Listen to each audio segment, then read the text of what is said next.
জেলায় ত্রাণ বিতরণে তৎপর রয়েছেন উপজেলা প্রশাসন সহ সকলেই।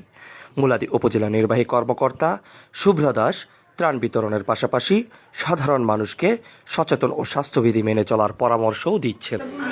স্বাস্থ্যবিধি মেনে চলবেন। এখন করোনার সময় দেখেন আমরা সবাই মাস্ক পরি, অতএব এবারে ওবারে বেড়ায় নিজের আক্রান্ত হইবেন না, অন্য মানুষের আক্রান্ত করতে দেবেন না। সবাই সাবধানে থাকবেন, যে যেখানে থাকেন সাবধানে থাকবেন। তাছাড়াও ত্রাণ বিতরণে মাঠে থেকে কাজ করছেন মুলাদী সদর ইউনিয়ন পরিষদ চেয়ারম্যান কামরুল আহসান।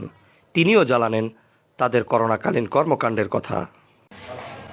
ইউনিয়ন পরিষদের সম্মিলিত পরিষদবর্গ প্লাস তথা এলাকার অ্যালার্ট পার্সন, আওয়ামী লীগ, যুবলীগ, ছাত্রলীগ নিয়ে আমরা এলাকায় কমিটি গঠন করি এবং মানুষকে সচেতনতামূলক কার্যক্রমে আমরা অংশগ্রহণ করি।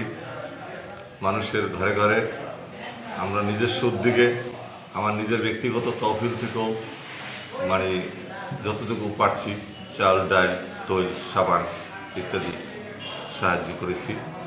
করোনা যুদ্ধে পিছিয়ে নেই কেউ। মাননীয় প্রধানমন্ত্রীর নির্দেশ মেনে করছেন করোনা মোকাবেলা। আগামীতে সবার প্রত্যাশা আবারও সুস্থ হয়ে সুস্থ পৃথিবীতে উন্নয়নের দিকে এগিয়ে যাবে বাংলাদেশ। রনি মজুমদারের ক্যামেরায়